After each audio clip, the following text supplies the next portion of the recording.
IPL 2024లో అద్భుత ఆట తీరుతో ఫైనల్ చేరిన సన్ రైజర్స్ హైదరాబాద్ గతేడాది నిరాశపరిచింది. కనీసం ప్లే ఆఫ్స్ కూడా చేరకుండానే టోర్నీ నుంచి నిష్క్రమించింది.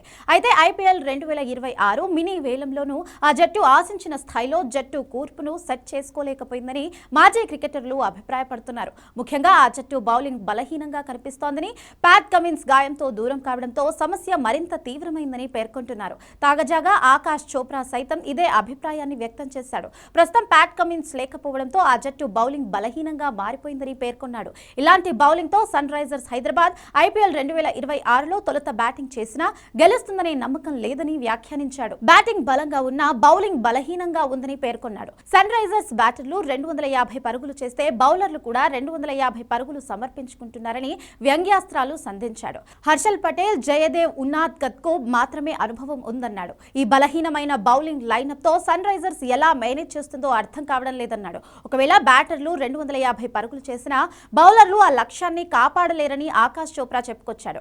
బ్రైడన్ కార్స్ ఉన్నప్పటికీ భారత పిచ్ పై అతనికి అంతగా అనుభవం లేదని, కేవలం భారత బౌలర్లతో జట్టు నడిపించడం చాలా కష్టమన్నాడు. కాగా గతేడాది కనీసం ప్లే ఆఫ్స్ చేరకుండానే ఇంటిదారి పట్టిన ఆరెంజ్ ఆర్మీ ఈసారి టైటిల్ గెలవాలనే పట్టుదలతో ఉంది.